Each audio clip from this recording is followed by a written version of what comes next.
There's a couple more files that you might want to include on your site. One of them is kind of required and the other one's optional but encouraged. So the first file is called the robots.txt file.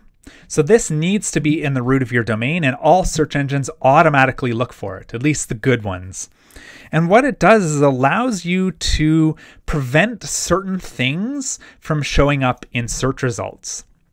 Now, don't think of this as a security feature, because as soon as you list something secret in here, then everyone knows that it exists. What it is it allows you to deny things from showing up in search results if that makes sense for your website. So what you want to do in here is you're going to type user agent like this. And then generally you put a star, but you could actually put the specific search engine that you want to deny. So you could write Googlebot or MSNbot, and those are listed somewhere. You can find the search engine names.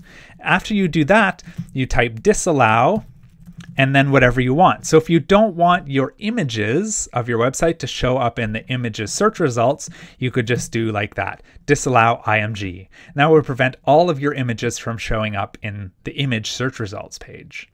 Generally though, when it comes to robots.txt files, I have nothing in mine. I just have user agent star, and it's just empty like that. If we go look at the Learn the Web one, right here, you can see I've got user agent star, and then I do have a few things that are disallowed.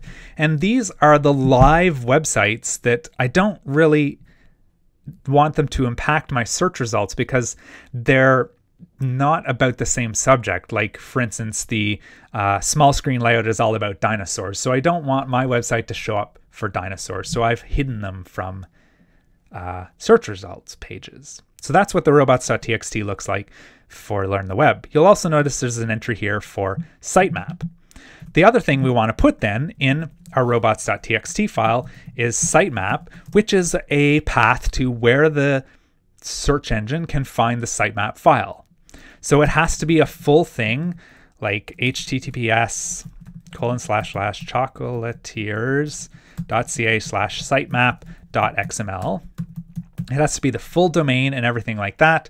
And then as soon as robots pull up, or robots, I mean search engines pull up your robots.txt file, they will notice that you have a sitemap and then call that up and use that when they're spidering your site. So that's a robots.txt file. You always have that, should always have that on every website that you create. Another file that you may want to make is called the humans.txt file. I love these files because it's a way for us to let other people know that we were the designers of this site.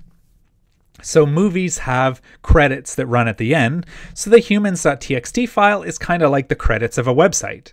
There's no real format specifically for the humans.txt file because it's for humans, so it doesn't really matter. I have a sort of auto-completed version here that I use for most websites, and if you go to humanstxt.org, they give you some ideas as to what you might want to put in here. So there, you might want to put a section called team where you list the team members and their websites and their GitHub profiles and where they live, that sort of stuff. You might have a section called thanks, and this is a good place to put the credits for what assets you've used on the site. So if you've used icons from that you've downloaded or something like that, you can put the thank you and the copyright notices in here. And then my personal favorite section is the technology section, where I list sort of what tools I used in making the site, where it's hosted, who my domain registrar is, and all that sort of stuff.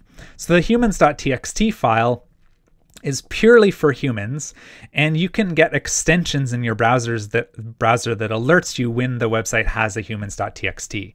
And a bunch of websites do. Like if we go look at the GitHub one, we can look at their humans.txt right here, and it's a list of all of the people who work at GitHub and where they work from, which is really cool. Google has one also